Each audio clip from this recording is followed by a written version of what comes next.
चलिए बेटा, आप सभी को रक्षाबंधन की बहुत बहुत बधाइयाँ हो। ठीक है, उम्मीद है कि आप लोग रक्षाबंधन सही से और अच्छे से मना रहे होंगे और इवन पोल्यूशन फ्री मना रहे होंगे। ठीक है,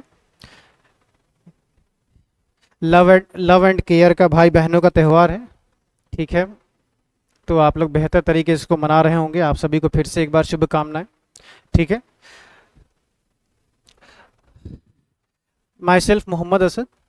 actually we are just going to start our online setup for the purpose of online education to provide each and everyone।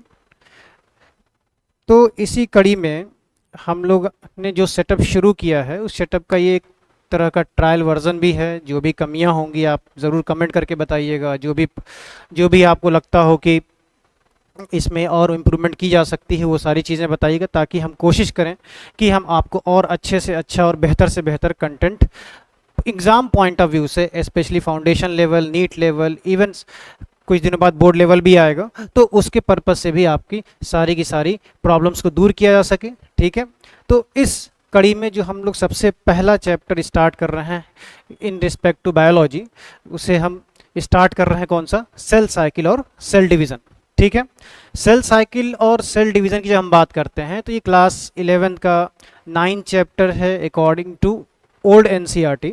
ठीक है, और हम लोग एनसीईआरटी बेस्ड स्टडी करेंगे इसके लिए। ठीक है, और फिर क्या है कि मोस्टली ये फाउंडेशन और नीट सबके लिए इम्पॉर्टेंट है। ठीक है, तो ध्यान से पढ़िएगा। जो भी आपको लगे, जहाँ भी आपको लगे कि और बेहतर इम्प्रूवमेंट की जा सकती है, आप ज़रूर कमेंट करिएगा, चीज़ों को बताइएगा, हम लोग और उस पर अपग्रेडेशन करेंगे। अगर वीडियो क्वालिटी या वॉइस क्वालिटी में भी आपको कुछ प्रॉब्लम आती है, ठीक है, तो इन चीज़ों को भी आप ज़रूर सजेस्ट करिए। आपका सजेशन ऑलवेज वेलकम है। ठीक है, चलिए तो शुरू करते हैं चैप्टर जिसका नाम है cell cycle and cell division. ठीक है, ओल्ड एनसीईआरटी से चैप्टर नंबर 9। ठीक है, इस चैप्टर को शुरू करने से पहले कुछ बेसिक्स चीज़ें हैं जो आपके चैप्टर नंबर 8 से रिलेटेड हैं। अगर वो चीज़ आपको पता हो तो इस चैप्टर में आपको समझना आसान होगा। ठीक है, तो हम लोग वहीं बेसिक्स स्टार्ट करेंगे और हमारा जो पैटर्न होगा स्टडी का वो बेसिक से लेके एडवांस लेवल तक होगा, ताकि आपके नीट के ईच एंड एवरी क्वेश्चन तक सॉल्व हो जाए। ठीक है, और साथ साथ में जो लोग बोर्ड की प्रिपरेशन कर रहे हैं उन लोगों के लिए भी एक सजेशन है कि अगर आप इस लेक्चर को आप कंटिन्यू देखते हैं, प्रॉपरली देखते हैं, ठीक है, तो आपको भी पूरा का पूरा बोर्ड लेवल तक का भी आपका काम आसानी से क्लियर हो जाएगा। ठीक है, उसके बाद बात करते हैं कि हम लोग पैटर्न ऑफ स्टडी कैसे करने वाले हैं। तो फिलहाल ये पहला लेक्चर है, एक तरह का सेल साइकिल सेल डिवीज़न का इंट्रोडक्टरी लेक्चर है। ठीक है, इसके अलावा ये लेक्चर की पूरी सीरीज़ आती जाएगी आपके लिए धीरे धीरे। ठीक है, इन सारी चीज़ों को आपको ध्यान में रखना है। ठीक है, और जो चैनल्स हैं उसको सब्सक्राइब करते रहिए, लाइक करते रहिए। ठीक है, क्योंकि आपकी उस सब्सक्रिप्शन और लाइक से हमें मोटिवेशन मिलेगी और डेफिनेटली हम आपके लिए बेहतर करने की कोशिश करते रहेंगे। ठीक है, और हम उम्मीद करेंगे कि हमारा और आपका साथ हमेशा हमेशा के लिए बनता चला जाएगा। ठीक है, जिससे हम एक पूरी की पूरी फैमिली बना लेंगे। ठीक है, चलिए तो फिर शुरू करते हैं पहला लेक्चर आज का, that is called cell cycle and cell division. ठीक है, चलिए तो स्टार्ट करते हैं।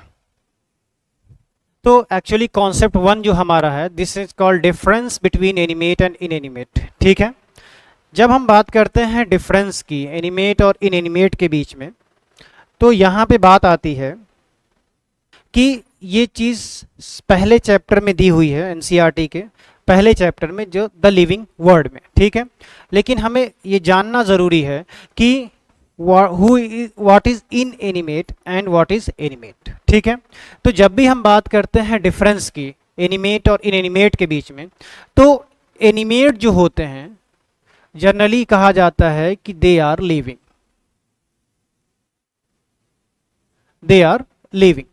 बट इनएनिमेट को हम कहते हैं नॉन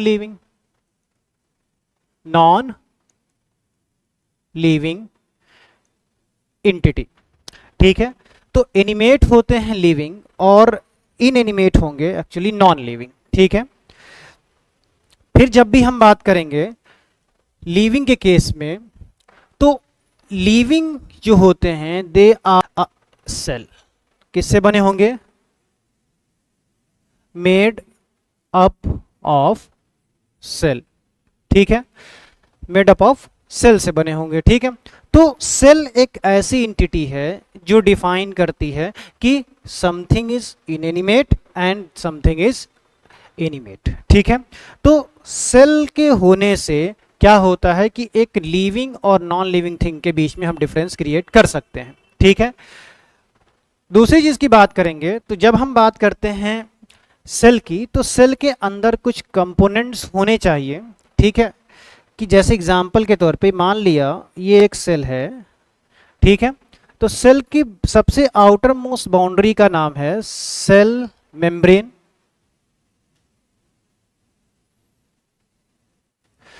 उसके बाद उसके अंदर एक न्यूक्लियस जैसा स्ट्रक्चर होगा, दिस इज कॉल्ड न्यूक्लियस।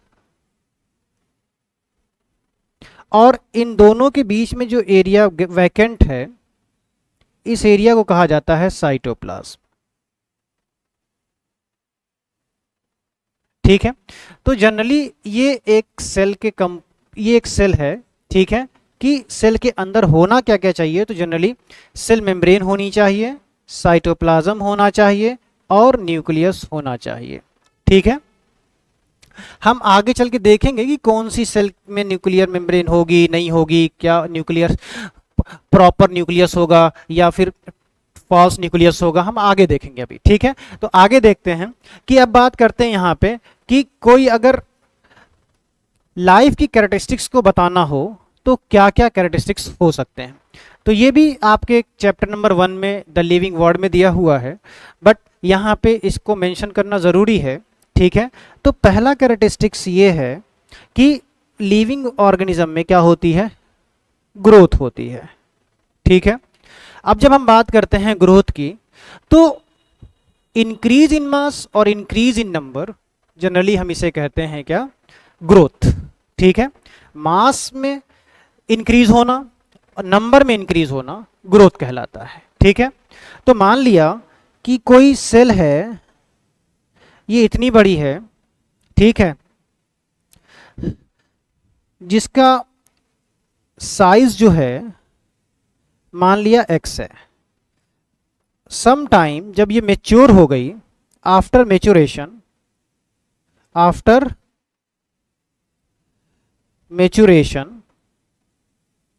इसकी साइज जो है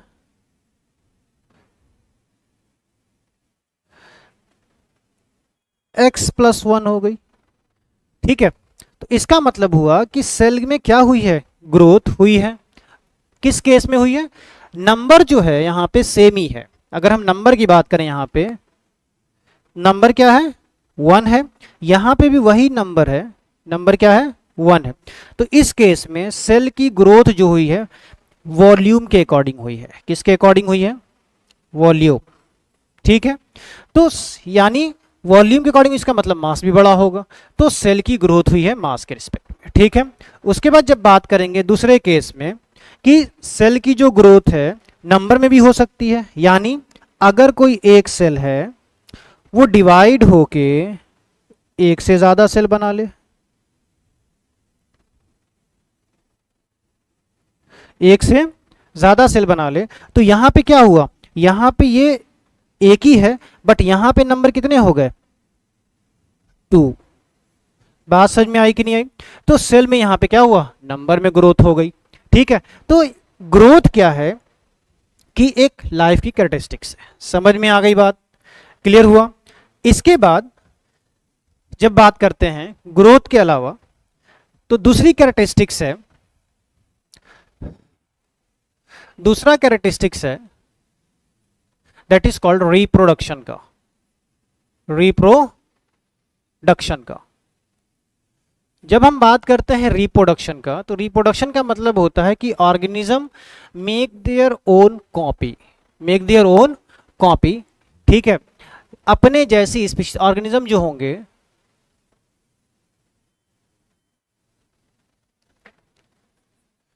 प्रोड्यूस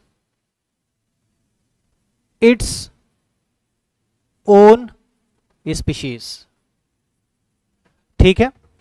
अपनी स्पीशीज को ऑर्गेनिज्म क्या करेगा, प्रोड्यूस करेगा, ठीक है, जिसे हम जनरली कहते हैं रिप्रोडक्शन। एग्जाम्पल के तौर पे अगर हम बात करते हैं एलिफेंट की, तो एलिफेंट से क्या होगा, एलिफेंट बेबी ही पैदा होगा, एलिफेंट बेबी ही प्रोड्यूस होगा। सेम उसी तरह हॉर्स की बात करेंगे तो हॉर्स से क्या प्रोड्यूस होगा, हॉर्स बेबी प्रोड्यूस होगा, ठीक है। तो इसी तरह से, ठीक है। तो और ह्यूमन की जब बात करेंगे तो डेफिनेटली ह्यूमन किड पैदा होगा, ह्यूमन से क्या प्रोड्यूस होगा, ह्यूमन ही पैदा होगा, ह्यूमन बेबी, ठीक है। तो ये क्या कहलाता है, रिप्रोडक्शन, अपने जैसी संतान को उत्पन्न करना, दैट इज कॉल्ड रिप्रोडक्शन, ठीक है। अब यहां बात आती है कि रिप्रोडक्शन भी होता है लिविंग ऑर्गेनिज्म, तो यस, लिविंग ऑर्गेनिज्म में ही रिप्रोडक्शन होगा और रिप्रोडक्शन नॉन लिविंग में नहीं हो सकता। बट कुछ एक्सेप्शंस हैं लिविंग थिंग में, जैसे म्यूल की बात की जाए, ठीक है। उसके बाद हम बात करते हैं कुछ अदर जेंडर्स की, ठीक है। तो ये क्या है, they are non fertile, they are non fertile means इनसे रिप्रोडक्शन नहीं हो सकता, ठीक है। तो जनरली हम ये कहते हैं कि जो पहली दो कैरेक्टरिस्टिक्स हैं, एक है ग्रोथ और दूसरा है रिप्रोडक्शन, ये जो है ये नॉन डिफाइनिंग प्रॉपर्टी कहलाती है लिविंग थिंग की। क्या कहलाती है, non defining property, non defining properties कहलाती है किसकी, लिविंग थिंग की। बट इसके बाद अदर जो एनसीईआरटी के बेस पे जो अदर प्रॉपर्टीज दी गई हैं, एग्जाम्पल के तौर पे तीसरी जो प्रॉपर्टी है जिसे हम डिस्कस करने वाले हैं, that is called consciousness, that is called consciousness.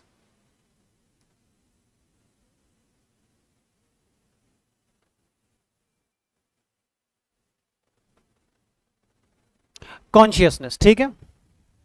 जब हम बात करते हैं कॉन्शियसनेस की तो होगा क्या कि कॉन्शियसनेस मतलब होता है aware about your surrounding, aware about your surrounding, ठीक है। बात समझ में आ गई। तो आप कॉन्शियस हैं या नहीं हैं, ठीक है। तो ये भी क्या है, एक तरह की क्या है, प्रॉपर्टी है किसकी, लिविंग थिंग की, ठीक है। तो ये हो गई आपकी तीसरी प्रॉपर्टी। चौथी प्रॉपर्टी की बात करेंगे, दैट इज कॉल्ड, जिसे हम कहेंगे मेटाबॉलिज्म, मेटाबॉलिज्म। मेटाबॉलिज्म की जब हम बात करते हैं तो इसका मतलब होता है कि total sum of biochemical reaction which occur in a cell या in a body, sum of total biochemical reaction, क्या कहेंगे हम इसको, sum of total biochemical reaction, ठीक है। Sum of total biochemical reaction is called metabolism, ठीक है।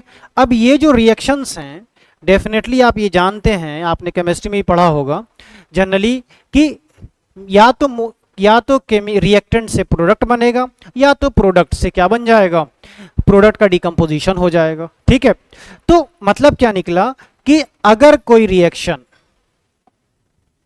अगर कोई मेटाबॉलिक रिएक्शन जिसमें स्मॉल स्मॉल कंपोनेंट कंबाइंड होके एक लार्ज और कॉम्प्लेक्स कंपोनेंट का फॉर्मेशन करते हैं, तो इस प्रोसेस को मेटाबॉलिज्म का हम कहते हैं एनाबॉलिक प्रोसेस, एनाबॉलिक रिएक्शन, ठीक है। यानी सिंपल से कॉम्प्लेक्स की तरफ, सिंपल से कॉम्प्लेक्स की तरफ, ठीक है। अगर इसी चीज को देखा जाए दूसरी लैंग्वेज में तो देखिए, कॉम्प्लेक्स से जब क्या बनेगा, सिंपल का फॉर्मेशन होगा, तो हम इसे कहेंगे कैटाबॉलिक प्रोसेस या कैटाबॉलिक रिएक्शन, कैटाबॉलिक रिएक्शन, ठीक है। तो मुझे उम्मीद है कि ये चौथी प्रॉपर्टी भी आपको समझ में आई होगी। अगर एग्जाम्पल भी देखना है तो जैसे एनाबॉलिक का जो एग्जाम्पल है, दैट इज कॉल्ड, हम कह सकते हैं फोटोसिंथेसिस, ठीक है। और कैटाबॉलिक का जो एग्जाम्पल है हम उसे कह सकते हैं रिस्पिरेशन। और जब आप एक चीज और जानते हैं कि respiration and photosynthesis are antagonist to each other, एक दूसरे के क्या हैं, एंटागोनिस्ट है, ठीक है। तो यहां तक स्क्रीनशॉट ले लीजिए, ठीक है, क्लियर हो गया। तो यहां तक की बात समझ में आई या नहीं आई? चलिए अब डिस्कस करते हैं नेक्स्ट प्रॉपर्टी के बारे में, दैट इज कॉल्ड, हम उसे कहेंगे क्या, सेलुलर ऑर्गेनाइजेशन। सेलुलर ऑर्गेनाइजेशन, ठीक है। ये हो गई आपकी हमारी पांचवी प्रॉपर्टी। ये भी क्या है, सेलुलर ऑर्गेनाइजेशन का मतलब क्या हुआ कि एट लीस्ट एक अगर वो ऑर्गेनिज्म है, अगर कोई भी ऑर्गेनिज्म है तो at least it is made up of a single cell, ठीक है। कोई भी ऑर्गेनिज्म है वो एट लीस्ट एक सेल से बना होगा, और उसी के अकॉर्डिंग हम कहेंगे कि नंबर के बेसिस पे आप ये कहते हैं कि अगर कोई ऑर्गेनिज्म एक सेल का बना है तो यूनिसेलुलर हो जाएगा, और अगर कोई organism more than one cell से बना हुआ है तो आप उसे क्या कहेंगे, मल्टी सेलुलर कहेंगे, ठीक है। तो सेलुलर ऑर्गेनाइजेशन, तो सेलुलर ऑर्गेनाइजेशन में अगर सेल से क्या बनेगा, सेल से a group of cell having same function and perform sometime same origin. तो क्या बोला मैंने, जब सेल की बात होगी तो सेल से क्या बनेंगे, ग्रुप ऑफ सेल्स होंगी, तो उन्हें हम क्या कहेंगे, टिश्यू कह देंगे, उन्हें हम टिश्यू कह देंगे। टिश्यू के बाद क्या होगा,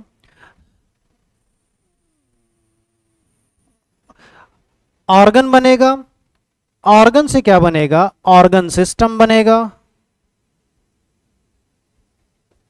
ऑर्गन सिस्टम का फॉर्मेशन होगा, और ऑर्गन सिस्टम से डायरेक्टली क्या बन जाएगा आपका, ऑर्गेनिज्म बनेगा, ठीक है। तो अभी तक हम लोग यहां रहने देते हैं क्योंकि ऑर्गेनिज्म के बाद फिर आएगी पॉपुलेशन, फिर कम्युनिटी, है ना, तो डिफरेंट डिफरेंट स्टेप आएंगे, तो फिर हम इकोलॉजी वाले कॉन्सेप्ट में चले जाएंगे, ठीक है। तो हमें क्या है, सेलुलर ऑर्गेनाइजेशन, तो ऑर्गेनिज्म इस लेवल पे भी हो सकता है, टिश्यू लेवल ऑर्गेनाइजेशन भी हो सकता है ऑर्गेनिज्म का, organ system level of organisation system हो सकता है ऑर्गेनिज्म का, और पूरा का पूरा ऑर्गेनिज्म भी हो सकता है। तो अब यहां पे देखिए, जो हमने लास्ट में तीन प्रॉपर्टी डिस्कस की है, consciousness, metabolism and cellular organisation, ये तीनों प्रॉपर्टी कहलाती हैं defining property of living things. क्या कहलाती हैं, defining property of living thing, defining property of living thing कहलाती है, ठीक है। चलिए तो यहां तक स्क्रीनशॉट ले लीजिए, उम्मीद है समझ में आया होगा। आगे बढ़ते हैं, ठीक है, और इसको हम डिलीट भी कर रहे हैं। चलिए डिस्कस करते हैं नेक्स्ट स्लाइड के बारे में, व्हाट इज सेल, ठीक है।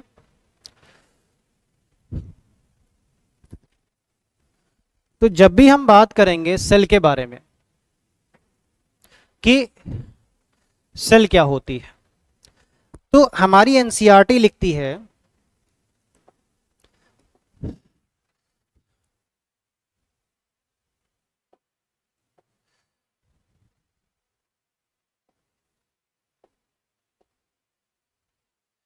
हमारी एनसीईआरटी लिखती है सेल के बारे में कि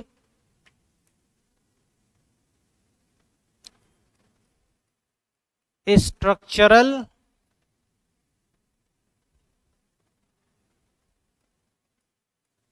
fundamental structural and functional unit of life. ये एनसीईआरटी लिखती है इस fundamental structural and functional unit of life, ठीक है, कि अगर कोई लिविंग ऑर्गेनिज्म है तो वो किससे बना है, सेल से बना है। और सेल क्या होती है, सेल इज द पहला पॉइंट है उसका फंडामेंटल, दूसरा पॉइंट है उसका स्ट्रक्चरल, और तीसरा पॉइंट है इसका फंक्शनल यूनिट ऑफ लाइफ, ठीक है। तो इसका मतलब हो गया कि कोई ऑर्गेनिज्म अगर यूनिसेलुलर है तो इसका मतलब वो सारी की सारी फंक्शनिंग को परफॉर्म कर सकता है जो एक मल्टी सेलुलर ऑर्गेनिज्म परफॉर्म कर सकता है, ठीक है। तो तो आगे देखते हैं कि फंडामेंटल हो गया, स्ट्रक्चरल एंड फंक्शनल का मतलब क्या हुआ, जितने भी लिविंग ऑर्गेनिज्म कंपोनेंट बने हुए हैं they are made up of cell. ठीक है, अगर लिविंग है तो वो सेल का बना होगा, वेदर वो एक सेल का बना हो या फिर मल्टीपल सेल का बना हो। ठीक है, क्लियर हो गई बात। ठीक है, जैसे हम बैक्टीरिया की बात करें, अमीबा की बात करें, यूग्लिना की बात करें, पैरामीशियम की बात करें, तो ये सारे के सारे कैसे हैं, यूनिसेलुलर हैं। जबकि मैं बात करूं अगर किसी उसकी क्या नाम है, एल्गी, जैसे एग्जांपल के तौर पे स्पाइरोगैरा है, यूलोथ्रिक्स है, कैरा है, ठीक है, ब्रायोफाइट्स हैं जो रिक्सिया है, मार्केंसिया है, ठीक है, टेडोफाइट्स की बात कर लूं या एंजियोस्पर्म की बात कर लूं या जिम्नोस्पर्म की बात कर लूं या जितने भी आपके पोरीफेरा से लेके आपके कॉर्डेट्स तक जितने एनिमल हैं they are generally made up of, everyone is made up of cell. ठीक है, तो अल्टीमेटली ये पता चल गया कि ऑर्गेनिज्म जो हैं किससे मिलकर बने होंगे, सेल से, वेदर वो यूनिसेलुलर होंगे या फिर वो मल्टीसेलुलर हो सकते हैं। ठीक है, चलिए अब बात करते हैं सेल के कैरेक्टरिस्टिक्स के बारे में। ठीक है, तो जनरली तो कैरेक्टरिस्टिक्स क्या है, वो एक स्ट्रक्चरल यूनिट है, वो एक फंक्शनल यूनिट है, इसका मतलब हो गया कि वो फंडामेंटल यूनिट है। ठीक है, लेकिन जब हम जनरली बात करते हैं कैरेक्टरिस्टिक्स की तो ये बात सामने आती है कि अगर कोई चीज सेल है, अगर कोई चीज सेल है तो उसके अंदर 2 से 3 कंडीशंस होनी जरूरी है। पहली कंडीशन, उसकी एक फिक्स बाउंड्री होनी चाहिए, फिक्स्ड बाउंड्री होगी और उस बाउंड्री का नाम है सेल मेम्ब्रेन। उस बाउंड्री का नाम है सेल मेम्ब्रेन। ठीक है, दूसरा, उस सेल के अंदर एक स्फेरिकल स्ट्रक्चर मौजूद होता है जिसे कहा जाता है न्यूक्लियस।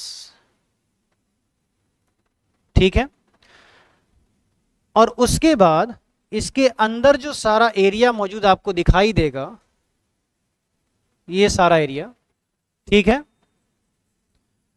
इसे हम कहेंगे साइटोप्लाज्म। साइटोप्लाज्म। ठीक है, तो ये चीज हो गई। साइटोप्लाज्म में 2 चीजें आती हैं, एक को हम कहते हैं साइटोसॉल जो लिक्विड पार्ट है, और दूसरा इसका सेल ऑर्गेनेल्स। ठीक है, तो ये साइटोप्लाज्म के अंदर आ जाते हैं। ठीक है, तो ये एक कैरेक्टरिस्टिक्स है किसी भी सेल का। अगर ये तीनों कैरेक्टरिस्टिक्स किसी चीज में नहीं पाई जाती तो वो सेल नहीं है। ठीक है, जैसे एग्जांपल के तौर पे एक्सेप्शन क्या है बात करेंगे तो एक्सेप्शन है वायरस। वायरस जनरली किससे बना होता है, वायरस बना होगा आपके प्रोटीन प्लस जेनेटिक मटेरियल। अब वो जेनेटिक मटेरियल आरएनए भी हो सकता है और डीएनए भी हो सकता है। ठीक है, चलिए, तो ये बात समझ में आ गई, उम्मीद है यहां भी सब क्लियर हो गया होगा चीजों को। ठीक है, तो अभी बेसिक चल रहा है इसी चैप्टर का, सेल साइकिल और सेल डिवीजन का पहला लेक्चर है ये बेसिक से, फिर हम एडवांस तक जाएंगे। ठीक है, चलिए तो देखते हैं, तो यहां तक बात समझ में आई या नहीं आई, तो उम्मीद है समझ में आई होगी। ठीक है, तो आगे बढ़ते हैं। ठीक है, चलिए टाइप्स ऑफ सेल के बारे में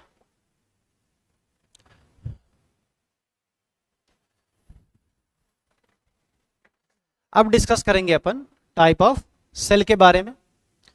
तो जब भी हम बात करते हैं टाइप ऑफ सेल की, तो टाइप ऑफ सेल को 2 बेसिस पे हम डिवाइड करते हैं। एक पहला बेसिस है नंबर के बेसिस पे, सॉरी चलिए 4th स्लाइड है ये, दैट इज कॉल्ड क्या है, अभी कॉन्सेप्ट 1 का कंटिन्यूएशन चल रहा है। हम डिस्कस करने वाले हैं किसके बारे में, टाइप्स ऑफ सेल के बारे में। मेनली जो टाइप्स ऑफ सेल्स हैं वो 2 तरह की हैं। ठीक है, एक को हम कहते हैं यूकैरियोटिक सेल और दूसरे को हम कहते हैं प्रोकैरियोटिक सेल। ये है किसके बेसिस पे, on the basis of nucleus and cell organelles के बेसिस पे। ठीक है, बेसिस क्या है टाइप्स का, 2 बेसिस है। पहला बेसिस है इसका न्यूक्लियस और दूसरा बेसिस है इसका सेल के ऑर्गेनेल्स। ठीक है, तो ये मेनली दो बेसिस है। ठीक है, पहला बेसिस हो गया आपका न्यूक्लियस और दूसरा बेसिस हो जाएगा आपका सेल ऑर्गेनेल्स। ठीक है, तो मेनली दो तरह की सेल्स होती हैं, एक को हम कहते हैं प्रोकैरियोटिक सेल्स और दूसरे को हम बोलते हैं यूकैरियोटिक सेल्स। ठीक है, तो जब हम डिफरेंस की बात करते हैं मामूली से कि सेल का इन्वेलप, सबसे पहले बात करूं तो सेल के इन्वेलप में जब हम बात करते हैं प्रोकैरियोटिक सेल के बीच में, तो प्रोकैरियोटिक सेल में जनरली बात की जाती है बैक्टीरियल सेल के बारे में। ठीक है, तो बैक्टीरियल सेल का जो इन्वेलप है वो 3 लेयर से मिलकर बना होता है, 3 लेयर से मिलकर बना होता है। ठीक है, सबसे बाहर की जो लेयर होती है उसे कहा जाता है ग्लाइकोकैलिक्स, उसके बाद जो लेयर होती है उसे कहा जाता है सेल वॉल, और जो तीसरी लेयर होती है सबसे अंदर की तरफ that is called cell membrane. ठीक है, तो ये एक प्रोकैरियोटिक सेल के इन्वेलप की बात हो गई। ठीक है, जनरली बैक्टीरियल सेल के बारे में। जबकि हम यूकैरियोटिक में जब बात करेंगे तो यूकैरियोटिक का जो इन्वेलप है वो मेनली दो तरीके का हो सकता है।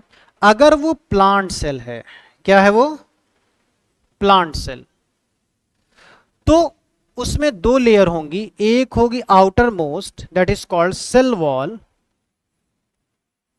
और उसके अंदर होगी सेल मेम्ब्रेन। लेकिन जब एनिमल सेल की बात करेंगे तो एनिमल सेल में ओनली 1 लेयर पाई जाएगी जिसका नाम है सेल मेम्ब्रेन। ठीक है, चलिए उसके बाद बात करते हैं सेल के ऑर्गेनेल्स की। तो जब हम सेल ऑर्गेनेल्स की बात करेंगे तो यह बात बड़ी क्लियर हो जाएगी कि जो प्रोकैरियोटिक सेल्स होती हैं इनमें सेल ऑर्गेनेल्स क्या होते हैं, एब्सेंट होते हैं एक्सेप्ट राइबोसोम। यानी राइबोसोम क्या होगा, प्रेजेंट होता है, बाकी सारे के सारे सेल ऑर्गेनेल्स जनरली एब्सेंट होंगे। ठीक है, लेकिन जब हम बात करते हैं यूकैरियोटिक सेल में तो यहां पे ऑल प्रेजेंट, सारे के सारे सेल ऑर्गेनेल्स क्या होंगे, प्रेजेंट होंगे। उसी तरह जब बात की जाती है राइबोसोम की तो प्रोकैरियोट में राइबोसोम क्या होता है, प्रेजेंट होगा, बट उसका जो टाइप है वो होता है 70S। और इस 70S को जब डिवाइड किया जाता है तो ये बन जाएगा आपका दो सब यूनिट, एक लार्ज सब unit that is called small और दूसरी बनेगी स्मॉल सब unit that is called 30S। Clear हो गया। इसी तरह जब हम राइबोसोम की बात करते हैं यूकैरियोटिक सेल में तो इसमें 70S और 80S दोनों तरीके के पाए जाते हैं। ठीक है, 70S पाया जाता है प्रोकैरियोटिक के सेल और यूकैरियोटिक के cell organelles mitochondria and chloroplast में 70S राइबोसोम पाया जाता है। जबकि हम बात करेंगे साइटोप्लाज्म या न्यूक्लियस की तो वहां पे जो राइबोसोम पाया जाता है जनरली वो होता है 80S। ठीक है, तो जब हम इसको डिवाइड करेंगे तो एक हो जाएगा आपका 60S लार्ज सब यूनिट और दूसरा हो जाएगा आपका 40S that is called small सब यूनिट। ठीक है, तो ये बात आ गई किसकी, राइबोसोम की। क्लियर हो गया। तो सेल इन्वेलप डिस्कस हो गया, सेल ऑर्गेनेल्स डिस्कस हो गए और राइबोसोम डिस्कस हो गए। अब बात करते हैं न्यूक्लियर मेम्ब्रेन की। अब हम बात करेंगे किसकी, न्यूक्लियर मेम्ब्रेन की। ठीक है, जब हम न्यूक्लियर मेम्ब्रेन की बात करेंगे तो देखिए, जब हम न्यूक्लियर मेम्ब्रेन की बात करेंगे तो न्यूक्लियर मेम्ब्रेन जो है प्रोकैरियोटिक सेल में क्या होगी, एब्सेंट होगी, जबकि न्यूक्लियर मेम्ब्रेन यूकैरियोटिक सेल में क्या होती है, प्रेजेंट होती है। ठीक है, चलिए इसके बाद बात करते हैं जेनेटिक मटेरियल की। जब हम बात करेंगे जेनेटिक मटेरियल की तो बस वही genetic material that is called, जिसे आप क्रोमोसोम या फिर आप बाद में डीएनए या फिर आप क्रोमैटिन फाइबर या फिर जेनेटिक फाइबर, है ना, जो भी आप बोलते हो, ठीक है, तो सब कुछ इंक्लूडिंगली हम एक जनरल लैंग्वेज में कहते हैं जेनेटिक मटेरियल, ठीक है। डिफरेंट डिफरेंट कंडीशन में हम उसको डिफरेंट डिफरेंट नाम देते हैं, ठीक है। चलिए, तो जेनेटिक मटेरियल की बात करेंगे तो जो जेनेटिक मटेरियल होता है प्रोकैरियोटिक सेल का, वो कैसा होगा, वो साइटोप्लाज्म में क्या होगा, फ्लोट करता रहेगा, फ्लोटिंग इन साइटोप्लाज्म, ठीक है। जबकि हम बात करेंगे यूकैरियोटिक सेल में, तो यूकैरियोटिक सेल में it is intact inside the nucleoplasm. कहां होगा, इंटैक्ट इनसाइड द न्यूक्लियोप्लाज्म, ठीक है। न्यूक्लियोप्लाज्म के अंदर क्या होगा, इंटैक्ट होगा। क्लियर हो गई बात। इसका मतलब कि जो यूकैरियोटिक सेल है उसके न्यूक्लियस के चारों तरफ मेम्ब्रेन प्रेजेंट होगी, ठीक है, और जो प्रोकैरियोटिक सेल है उसके न्यूक्लियस के चारों तरफ मेम्ब्रेन प्रेजेंट नहीं होगी, ठीक है। चलिए, अब बात करते हैं डीएनए की। जब हम डीएनए की बात करते हैं तो जो डीएनए है प्रोकैरियोटिक सेल का, वो जनरली कैसा होता है, सिंगल और सर्कुलर होता है। सिंगल होगा,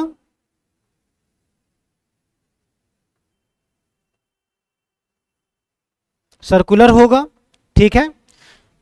ये DNA plus non histone protein का बना होगा, ठीक है। जबकि हम जब बात करेंगे यूकैरियोटिक सेल की, तो यूकैरियोटिक सेल में जो DNA plus histone protein plus non histone protein से मिलकर बना होगा, ठीक है।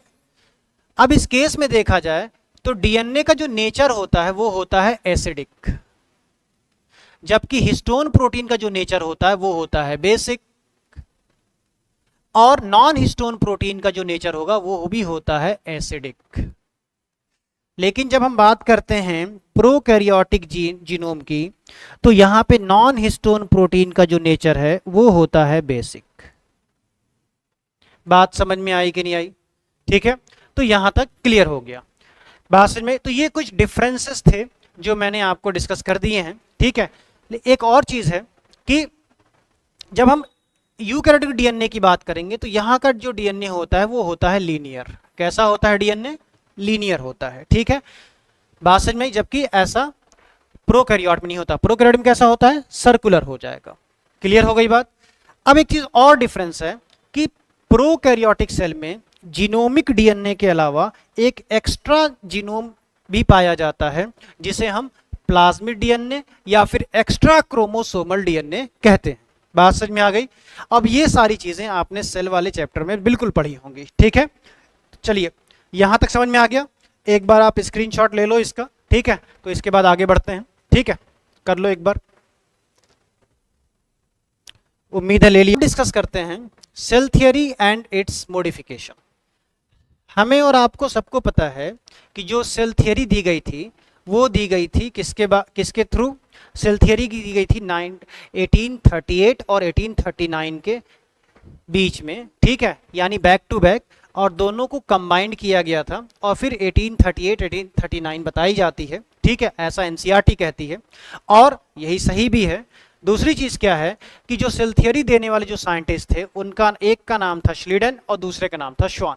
ये तो सेल थियरी थी, ठीक है, और उन लोगों ने बताया था कि जो every living organism is made up of cell and the product of cell, ठीक है, ये बात बताई थी, ठीक है। लेकिन जब बाद में वो लोग ये चीज डिस्कस नहीं कर पाए या जस्टिफाई नहीं कर पाए कि कोई भी न्यू सेल कहां से फॉर्म होगी, ठीक है। ऐसा तो है नहीं कि कोई भी सेल आके ऊपर से टपक जाए, ठीक है। तो होगा क्या कि जो न्यू सेल का फॉर्मेशन था वो कैसे होगा, इस कॉन्सेप्ट को ना तो श्लीडन ने दिया था ना तो श्वान ने दिया था, ठीक है। तो इसीलिए सेल थियरी को क्या किया गया, थोड़ा मॉडिफाई किया गया, और मॉडिफाइड करने वाले जो साइंटिस्ट थे उनका नाम था रुडोल्फ विर्चो, और उन्होंने सेल थियरी को 1855 में मॉडिफाइड किया, ठीक है। और उन्होंने बताया, एक कॉन्सेप्ट दिया, एक कॉन्सेप्ट दिया, पहला कि सेल जो होती है वो डिवाइड करती है। सेल क्या करती है, डिवाइड करती है, ये पहला कॉन्सेप्ट था। और जो दूसरा कॉन्सेप्ट था उनका वो ये था कि ओमनिस सेलुला ई सेलुला, ठीक है। ये दूसरा कॉन्सेप्ट था। क्लियर हो गई बात। तो ये कॉन्सेप्ट, इसका मतलब क्या हुआ, इसका मतलब ये हुआ कि जो न्यू सेल होंगी, new cell arise from pre-existing cell, ठीक है। ये बात क्लियर हो गई। तो ये कॉन्सेप्ट किसने दिया था, रुडोल्फ विर्चो ने। तो उसके अकॉर्डिंग सेल थियरी के मेनली दो पॉस्टुलेट होते हैं। एक था कि all living organism made of cell and product of cell and product of cell। और उसके बाद जो दूसरा कॉन्सेप्ट था वो ये था कि न्यू सेल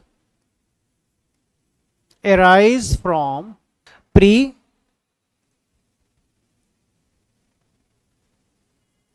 existing cell, ठीक है। तो ये दो कॉन्सेप्ट थे जो सेल थ्योरी आपकी कहती है, और एनसीईआरटी में ये दोनों कॉन्सेप्ट ही दिए गए हैं, ठीक है। इसके बाद ये थे सेल और सेल थ्योरी के मॉडिफिकेशन के बारे में, ठीक है। अब बात आती है कि ये प्रोडक्ट ऑफ सेल का मतलब क्या हुआ। इसका मतलब ये हुआ कि अगर कोई सेल है, ये मान लिया कोई सेल है जिसे हम पेरेंट सेल कह रहे हैं, जिसे हम क्या कह रहे हैं, पेरेंट सेल, ठीक है। ये सेल क्या करेगी, ये डिवाइड करेगी, क्या करेगी, डिवाइड, और डिवाइड करने के बाद ये बनाएगी दो या दो से ज्यादा सेल, दो सेल बना लिया इसने। अब इस पेरेंट सेल का प्रोडक्ट क्या है, ये सेल है। अगर मान लो पेरेंट ए है तो ये हो गया बी और ये हो गया सी। तो इसका मतलब क्या हुआ कि पेरेंट का ए का प्रोडक्ट क्या है, बी एंड सी। बात समझ में आई कि नहीं। दैट्स वाई हम ये कह रहे हैं कि जो लिविंग ऑर्गेनिज्म है वो बना होता है सेल से और प्रोडक्ट ऑफ सेल से, ठीक है। यानी अगर यूनिसेलुलर है तो एक सेल होगी, और मल्टी सेलुलर है तो एक से ज्यादा सेल हो सकती है। बात समझ में आई कि नहीं आई, यहां तक कॉन्सेप्ट क्लियर है। चलिए आगे बढ़ते हैं। Concept of parent cell and daughter cell. सबसे पहले बात करते हैं कि पेरेंट सेल क्या होती हैं और डॉटर सेल क्या होती हैं, ठीक है। जब हम डिस्कस करते हैं पेरेंट सेल या डॉटर सेल के बारे में, तो ये बात बड़ी क्लियर है कि मान लिया ये कोई सेल है जो सेल नंबर 1 है, ठीक है। और ये प्री एग्जिस्टिंग सेल है। कैसी सेल है ये, प्री एग्जिस्टिंग सेल है ये। इसका मतलब क्या हुआ, ये सेल पहले से मौजूद है, ये सेल क्या है, पहले से मौजूद है, ठीक है। अब इस सेल में साइटोप्लाज्म और न्यूक्लियोप्लाज्म का डिस्टरबेंस क्रिएट हो गया, ठीक है। यानी न्यूक्लियो साइटोप्लाज्मिक डिस्टरबेंस क्रिएट हो गया।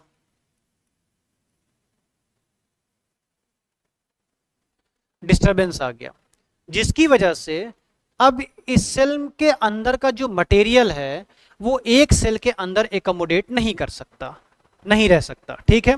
तो अब नहीं रह सकता तो क्या कर सकते हैं, तो ये सेल क्या करेगी, अपने आप को क्या कर लेगी, डिवाइड कर लेगी, यानी अपने जो कंटेंट बढ़ गया था उस कंटेंट को क्या करेगी, डिस्ट्रीब्यूट कर देगी एक, दो या दो से ज्यादा नंबर ऑफ सेल में।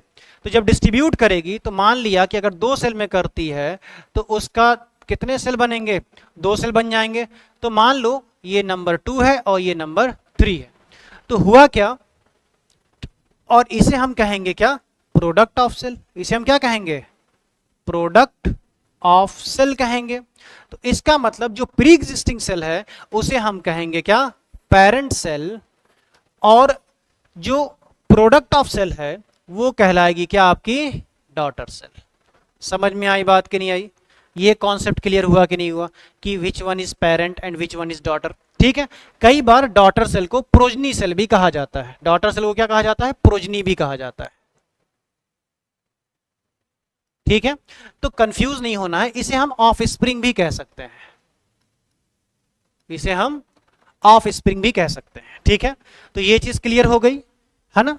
चलिए अब बात करते हैं basis of cell division. Basis of cell division है क्या, जब भी हम बात करते, अब ये चैप्टर यहां से क्या हो रहा है, अभी हमने आपको बेसिक बता दिया है, अब हम बात करने वाले हैं बेसिस ऑफ सेल डिवीजन के बारे में। और ये कहानी कहलाती है अब क्या, कि न्यूक्लियोसाइटोप्लाज्मिक इंडेक्स। अब ये क्या होता है, न्यूक्लियोसाइटोप्लाज्मिक इंडेक्स का मतलब होता है कि इसी को हम कहते हैं न्यूक्लियोसाइटोप्लाज्मिक डिस्टरबेंस। ठीक है, इसका मतलब हुआ कि जो भी डिस्टरबेंस, अगर कोई सेल है तो डेफिनेटली वो क्या होगी, पहले वो इमेच्योर थी, ये मान लिया इमेच्योर है। अब ये सेल अगर इमेच्योर है तो क्या होगी, पहले ये क्या कर होगी, मेच्योर होगी, और मेच्योर होगी तो इसके वॉल्यूम ऑफ साइटोप्लाज्म और वॉल्यूम ऑफ न्यूक्लियोप्लाज्म में क्या आएगा, डिस्टरबेंस क्रिएट होगा, डिस्टरबेंस क्रिएट होगा। और जब ये डिस्टरबेंस क्रिएट होगा, इसकी वजह से जो सेल के अंदर का कंटेंट है वो ज्यादा हो जाएगा, और ज्यादा होने की वजह से क्या होगा, एक सेल में वो सारा का सारा कंटेंट एकमोडेट या नहीं रह पाएगा, इसलिए वो सारी की सारी जो साइटोप्लाज्म और न्यूक्लियोप्लाज्म का जो कंटेंट होगा वो अब क्या हो जाएगा, उसके डिवाइड होने का टाइम आ चुका होगा, और वो सेल क्या कर जाएगी, डिवाइड कर जाएगी। तो मेच्योर होने के बाद सेल की साइज भी थोड़ी इंक्रीज कर जाएगी, और इंक्रीज करने के बाद फिर ये सेल क्या होगी, due to disturbance in the volume of cytoplasm and volume of nucleoplasm, ये सेल क्या हो जाएगी, अपने आप को डिवाइड कर लेगी। बात समझ में आई। तो दिस इज समथिंग अबाउट क्या, न्यूक्लियोसाइटोप्लाज्मिक इंडेक्स। क्लियर हो गई बात, हाँ या ना। चलो, तो इस चीज को भी एक बार नोट डाउन करो। ठीक है, तो फिर हम लोग आगे बढ़ते हैं। चलिए अब बात करते हैं सेल साइकिल क्या होती है और सेल डिवीजन क्या होता है। तो कॉन्सेप्ट नंबर 2 सबसे पहले डिस्कस करेंगे कि व्हाट इज सेल साइकिल। जब हम बात करते हैं सेल साइकिल की, तो सेल साइकिल एक क्या है, सीक्वेंशियल इवेंट है। कैसा इवेंट है, सीक्वेंशियल सीरीज ऑफ इवेंट है जो हर सेल में के लिए जरूरी है। ठीक है, तो देखिए क्या होता है,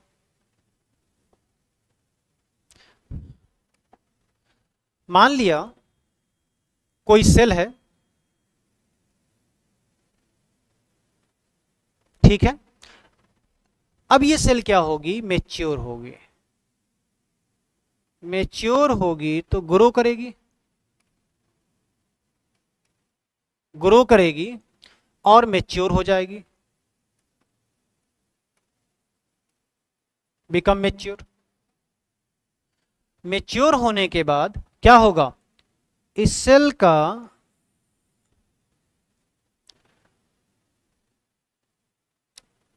साइटोप्लाज्मिक इंडेक्स और वॉल्यूम ऑफ न्यूक्लियोप्लाज्मिक इंडेक्स क्या हो जाएगा, डिस्टर्ब होगा। क्या होगा, डिस्टर्ब होगा। और जब ये दोनों चीजें डिस्टर्ब होंगी तो सेल क्या करेगी, अपने आप को क्या कर लेगी, अगेन डिवाइड कर लेगी। ठीक है, क्या करेगी, डिवाइड करेगी, ठीक है, और जो डॉटर सेल बनेंगी, जो डॉटर सेल का फॉर्मेशन होगा, ये सेल अगेन क्या करेंगी, मेच्योर एंड ग्रो करेंगी और मेच्योर होंगी, ठीक है, और उसके बाद ये फिर से इस साइकिल को क्या कर लेंगी, कंटिन्यू कर लेंगी, फिर से क्या करेंगे, ये साइकिल को कंटिन्यू करेंगे, ठीक है। तो ये एक कैसा स्टेप है, ये देखो ध्यान से, तो एक साइक्लिक सीक्वेंशियल इवेंट है, ठीक है, जो सेल की लाइफ में होता है, ठीक है, कैसा है, साइक्लिक और सीक्वेंशियल इवेंट है जो सेल की लाइफ में होता है, ठीक है, बात समझ में आ रही है। अभी देखो यहां पे देखा जाए अगर एक डायग्राम है, ठीक है, तो ये आपका कहला रहा है जीवन, ये आपका देखो ये कहला रहा है आपका क्या, इंटरफेस, और यहां पे लिखा हुआ है आपका माइटोटिक फेज, ठीक है। तो मेनली कितनी फेज हो गए, 2 फेज, कितने हो गए, 2 फेज, और यहां पे गौर ध्यान से देखोगे तो इंटरफेज में पहला फेज है G1 फेज, दूसरा फेज है इसका S फेज, तीसरा फेज है इसका G2 फेज, और ये एक साइक्लिक मैनर में ये प्रोसेस हो रही है कि नहीं हो रही है, तो ये साइकिल चल रही है कि नहीं चल रही है। अभी एक सेल क्या करेगी, डिवाइड करके 2 सेल बनाएगी, फिर ये 2 सेल क्या करेंगी, फिर ये 2 सेल अपनी अपनी साइकिल चलाएंगी, और ये क्या करेंगी, नंबर ऑफ सेल को प्रोड्यूस करती चली जाएंगी, नंबर ऑफ सेल को प्रोड्यूस करती चली जाएंगी। बात समझ में आ रही है। तो ये क्या हो गया, दिस इज ऑल्सो एक तरह का क्या है, सीक्वेंशियल इवेंट है और साइक्लिक होता है, इसीलिए हम इसे कहते हैं सेल साइकिल। और अल्टीमेटली चैप्टर का नाम है cell cycle and cell division. तो पहली चीज ये क्लियर हो गई कि ये साइक्लिक सीक्वेंस है ऑफ इवेंट है जो एक सेल में होता है, इसलिए हम इसे कहेंगे क्या, इसलिए हम इसे कहेंगे सेल साइकिल। लेकिन जब हम बात करते हैं डिवीजन की, तो इस एक सेल से क्या होते हैं, देखो यहाँ पे एक सेल से कितनी सेल बन रही है, वापस 2 सेल, ये 1 सेल है, और यहाँ कितनी सेल बन गई, यहाँ बन गई आपकी 2 सेल, ठीक है। तो सेल क्या हुई, डिवाइड कर गई, इस सेल क्या कर गई, डिवाइड कर गई, इसीलिए अपन इसे बोलते हैं सेल डिवीजन। क्या बोलते हैं हम इसको, सेल डिवीजन। तो चैप्टर का नाम क्या है, cell cycle and cell division. उम्मीद है ये बात भी क्लियर हुई होगी, समझ में आया होगा, ठीक है। तो यहां से कोई प्रॉब्लम नहीं होगी, ठीक है। चलिए अब बढ़ते हैं आगे नेक्स्ट स्लाइड पे, और आगे देखते हैं क्या क्या हो सकता है। अब बात करते हैं कि सेल साइकिल के अंदर या सेल डिवीजन के अंदर कौन कौन से इवेंट्स हैपन हो सकते हैं, ठीक है। जनरली 3 तरह के इवेंट्स हैपन होते हैं। पहला है सेल की ग्रोथ होगी, पहला ये है कि सेल की क्या होगी, ग्रोथ होगी, सेल की होगी ग्रोथ, ठीक है, पहला इवेंट। दूसरा इवेंट है कि जो आपका अंदर का जेनेटिक कंटेंट है उसका क्या होगा, डुप्लीकेशन होगा, और ये सब होने के बाद क्या होगा, सेल डिवाइड कर जाएगी, ठीक है। ये बेसिक कॉन्सेप्ट किसके पीछे, सेल के साइकिल के पीछे या सेल डिवीजन के पीछे। यानी इवेंट्स कौन कौन से हैं, मेनली यही 3 इवेंट्स हैं, और इन्हीं तीनों इवेंट्स को हम इस चैप्टर में ब्रॉड लेवल पे स्टडी करने वाले हैं, ठीक है। चलिए, तो जब हम बात करते हैं सेल की ग्रोथ की, तो सेल की ग्रोथ का मतलब क्या हुआ, यहां देखो ध्यान से लिखा हुआ है इंक्रीज इन साइटोप्लाज्म। अभी इससे पहले हमने एक चीज और डिस्कस की थी, न्यूक्लियोसाइटोप्लाज्मिक इंडेक्स। यानी अगर कोई इमेच्योर सेल है, क्या है, इमेच्योर सेल, ठीक है, ये मान लिया एक इमेच्योर सेल है, तो क्या होगी, अगर उसे मेच्योर होना है तो उसे क्या करना पड़ेगा, ग्रो करना पड़ेगा, ग्रो करना पड़ेगा। ग्रो मतलब क्या, कि उसके अंदर के कंटेंट ज्यादा हो जाने चाहिए, ठीक है, तभी तो वो साइज में बढ़ेगी। उसकी साइज क्या करेगी, इंक्रीज करेगी, साइज क्या करेगी, इंक्रीज करेगी, ठीक है, और अल्टीमेटली वो क्या हो जाएगी, एक मेच्योर सेल के फॉर्म में चली जाएगी, मेच्योर सेल में चली जाएगी। और मेच्योर सेल जो होगी नाउ, अब मेच्योर सेल जो है नाउ अवेलेबल फॉर डिवीजन, ठीक है। अब ये मेच्योर सेल क्या कर सकती है, डिवीजन कर सकती है। क्लियर हो गई बात, now available for division, clear हो गई बात। ये चीज समझ में आई कि नहीं आई? तो सबसे पहले कि सेल के अंदर का जो साइटोप्लाज्म का कंटेंट है वो क्या होना चाहिए, उसकी ग्रोथ यानी उसका वॉल्यूम इंक्रीज करना चाहिए। तो अल्टीमेटली सेल का वॉल्यूम इंक्रीज करेगा और अल्टीमेटली सेल क्या हो जाएगी, मैच्योर होगी, और फिर वो क्या कर सकती है, वो डिवीजन के लिए जा सकती है। ठीक है। दूसरा है duplication of genome, DNA replication. Generally ये कॉन्सेप्ट आप पढ़ेंगे क्लास 12th में, ठीक है, मॉलिक्यूलर बायोलॉजी में। ठीक है। लेकिन यहाँ पे जरूरी है आपको ये चीज समझना कि डुप्लीकेशन ऑफ जीनोम यानी डीएनए रेप्लिकेशन होता क्या है। तो आप सब ये जानते हैं कि जो बायोमॉलिक्यूल का जो चैप्टर है वहां पे आपने डीएनए के बारे में स्टडी किया हुआ है। ठीक है, सारी चीजें डिस्कस की हुई हैं, और जब वहां पे आप डिस्कस करते हैं तो आप ये बात ध्यान में रखते हैं कि जो डीएनए रेप्लिकेशन है, ठीक है, वो होता है क्या, इसका मतलब होता है डीएनए का डुप्लीकेशन। इस बात करते हैं दूसरे पॉइंट की, that is called duplication of genome यानी डीएनए रेप्लिकेशन की। ठीक है। आपने बायोमॉलिक्यूल वाले चैप्टर में पढ़ा होगा, बायोमॉलिक्यूल वाले चैप्टर में पढ़ा होगा कि डीएनए कैसा होता है, डबल हेलिकल होता है। डीएनए कैसा होता है, डबल हेलिक्स होता है। ठीक है, ये चीज आपने बायोमॉलिक्यूल वाले चैप्टर में पढ़ी होगी। ठीक है, और ये एक एंटी पैरेलल होता है, एंटी पैरेलल होता है। ठीक है, ये चीज भी आपने पढ़ी होगी। ठीक है, इसके और इसकी डिस्कवरी के बारे में जब आपने पढ़ा होगा तो ये पता चला होगा इसकी डिस्कवरी वॉटसन एंड क्रिक ने की। वॉटसन एंड क्रिक ने इसकी डिस्कवरी की, और जो जिस डीएनए मॉडल की डिस्कवरी की या जिस डीएनए मॉडल को उन्होंने प्रपोज किया वो डीएनए कौन सा था, बी डीएनए था। कौन सा डीएनए था वो, बी डीएनए। ठीक है, चलिए यहां तक तो बात समझ में आ गई। आगे देखते हैं कि डुप्लीकेशन का मतलब क्या हुआ। तो जो वॉटसन थे ना, ठीक है, एंड क्रिक, इन दोनों ने मिलकर एक कॉन्सेप्ट दिया कि उस कॉन्सेप्ट का नाम था, कॉन्सेप्ट था सेंट्रल डोग्मा।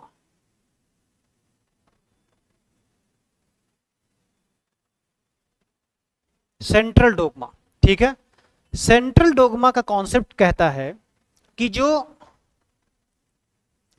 जब डीएनए से, ध्यान से देखिएगा, जब डीएनए बनता हो तो इसे कहा जाता है रेप्लिकेशन। जब डीएनए से आरएनए बनता हो तो इसे कहा जाता है ट्रांसक्रिप्शन।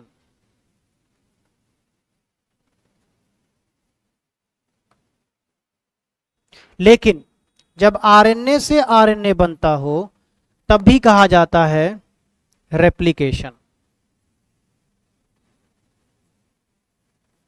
और जब आरएनए से प्रोटीन बनती हो तब हम इसे कहते हैं ट्रांसलेशन। और जब आरएनए से वापस डीएनए बनता हो तो इसे हम कहते हैं रिवर्स ट्रांसक्रिप्शन।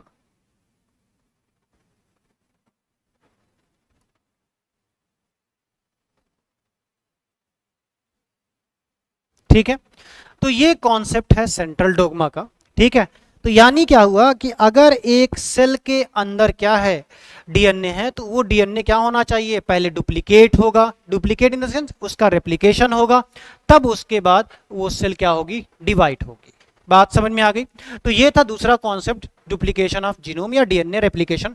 और तीसरा कॉन्सेप्ट है सेल का डिवीजन। तो जब ये सारी चीजें, साइटोप्लाज्म इंक्रीज कर जाएगा, सेल अबाउट टू डिवाइड हो जाएगी, उसके बाद डीएनए का रेप्लिकेशन हो जाएगा, तो उसके बाद जो तीसरा कॉन्सेप्ट होगा, तो पहले कॉन्सेप्ट के बाद दूसरा कॉन्सेप्ट, दूसरे के बाद क्या होगा, तीसरा कॉन्सेप्ट। यानी अगर जो पेरेंट सेल है वो क्या करेगी, वो अपने आप को दो डॉटर सेल में क्या कर लेगी, डिवाइड कर लेगी। This is something basic behind कि कोई सेल साइकिल में कौन कौन से इवेंट हो सकते हैं। क्लियर हो गई बात? चलिए इसको नोट डाउन कर लीजिए ताकि आगे बढ़ते हैं। ठीक है, चलिए, ठीक है। तो तो यहाँ तक हम लोगों ने डिस्कस कर लिया है कि कौन कौन से इवेंट होते हैं, क्या होता है, सेल साइकिल होती क्या है, कैसे होती है।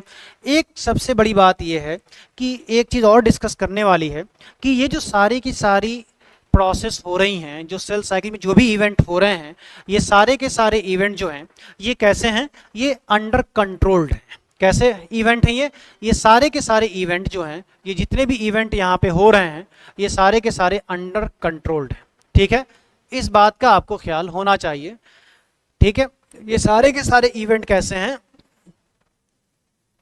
अंडर कंट्रोल है, अंडर कंट्रोल।